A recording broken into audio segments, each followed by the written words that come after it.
The Kamala Harris candidacy is energizing Democrats across the country by just about any metric. New donations, volunteers, memes. They've all exploded on the scene. Here's another metric. Enthusiasm for Harris is also breaking Zoom. Hours after President Biden bowed out of the race and endorsed his VP on Sunday, more than 40,000 people joined a Zoom call for black women supporters, and they raised more than $1.5 million. Another Zoom call for black men drew more than 50,000 supporters the next day. Separate calls followed for young voters, LGBTQ allies, South Asians, and more. And on Thursday, more than 160,000 Harris supporters joined one single Zoom call. That's the most ever. In fact, the company said its engineers had to get involved to avoid a crash. That call was rallying white women for Harris. Now, this is important because a majority of white women have voted for the Republican in every presidential race since 2000. But they have more at stake in this election than ever before, organizers say.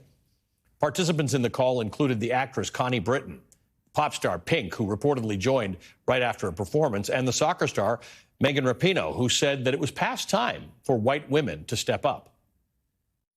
This is our opportunity to show up not only for ourselves, but for black women. They've given us the whole playbook on how to show up and energize and be organized and really do the right thing and to tap into all of our networks. So let's just follow their lead. Organizers say they raised $2 million while the call was going on, glitches and all, and they've raised more than $8.5 million in total. It's a staggering amount of money for what we're talking about, getting a bunch of people on a Zoom call, and a staggering amount of energy in a race that had very little over a week ago. Leah Greenberg is the founder and co-executive director of the progressive organizing nonprofit Indivisible. She was on that historic call yesterday, and she joins me now. Leah, good to see you. Good to be here. Thanks for having me. I've been listening to some conservative commentators who've been saying that this enthusiasm is manufactured.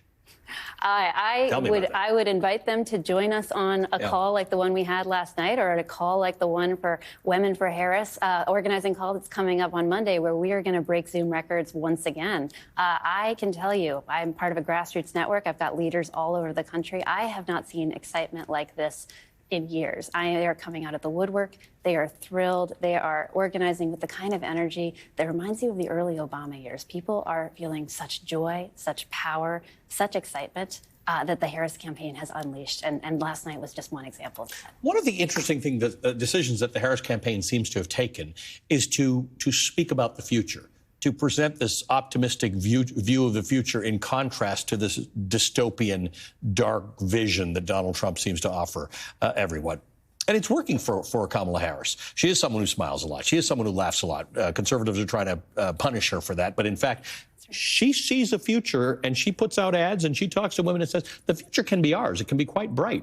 Talk to me about that. I think that's absolutely right. I think what a lot of people are feeling right now is that she's unleashed a sense of joy and finding power in joy in this election that a lot of folks, even if they were really determined to beat Donald Trump, did not feel right up until this moment. And I think her bringing together not just that future, but also freedom, right? She is standing for freedom. She's bringing in these themes around her vision is about freedom. Their vision is about Project 2025 and control. Which of these two futures do you want to live in? And that is just an incredibly powerful contrast. And it could be a contrast that would overwhelm people with fear if it wasn't coming from such a joyful messenger. So let's talk about the things that groups like yours are going to try and overcome in this next election, right? There's people who would otherwise be Democratic voters, but they're sort of sitting on their hands. They're frustrated with some things, including Israel and Gaza. There are people who aren't clear on Project 2025 and abortion and the things that some conservatives want to do, because Donald Trump keeps saying he's got nothing to do with that Project 2025, even though it's written by everybody who ever worked for him. How do you translate Kamala Harris and her joy and her energy and her presentation into getting people out to vote? What we really find is that we want to have a message that actually can land with all of those groups, right? And it's different variations on the same message, and it's different variations on that question of two possible futures, right? Do you want a future of Project 2025, of MAGA control, of abortion bans, or do you want a future of freedom, of national guarantees of reproductive freedom, of an agenda that actually delivers for all of us. And that basic contrast can land across all of those groups. Now, we're going to want to dig in and get more data over the next couple of weeks, right? Because this has scrambled the map a little bit in terms of what states are in play now, in terms of how voting groups are responding to Kamala Harris's candidacy. But we have got a chance right now to activate and energize people that we did not have on the table before, or that we were having real trouble reaching before. And that includes all of those groups. As far as women go, white women in particular, there's some people who are sort of sad about the fact that they didn't have the opportunity or take the opportunity when they had a chance to elect a woman president in 2016. So there's that. And there's the fact that now this woman who is running for president is the antidote to something that many people are scared about.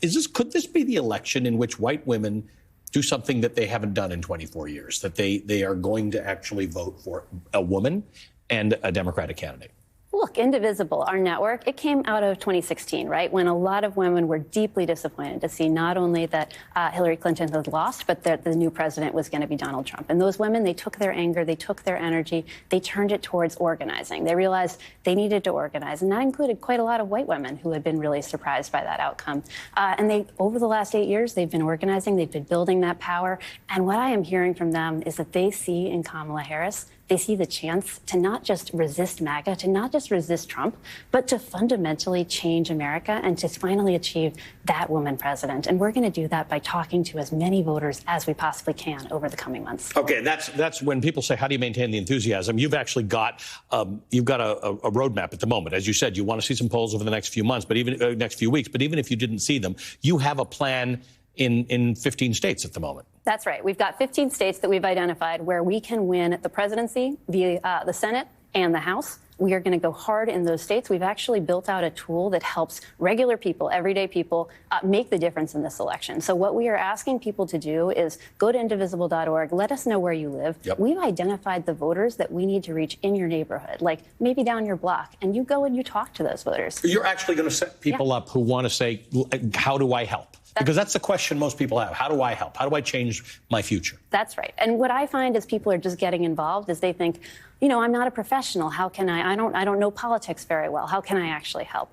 But the beauty of a regular person getting involved is you can reach people who might not trust a political ad, who might not trust a politician. You can reach them because you are their neighbor. You can actually go have a friendly conversation with them. You talk about what's at stake. You might make a difference in a way that no political ad possibly could. I think that's the way it used to be. Let's see if we can go back to that. The neighbors can talk to neighbors and say, let's talk this through and make a decision together. Leah, thank you for your great work. We appreciate it.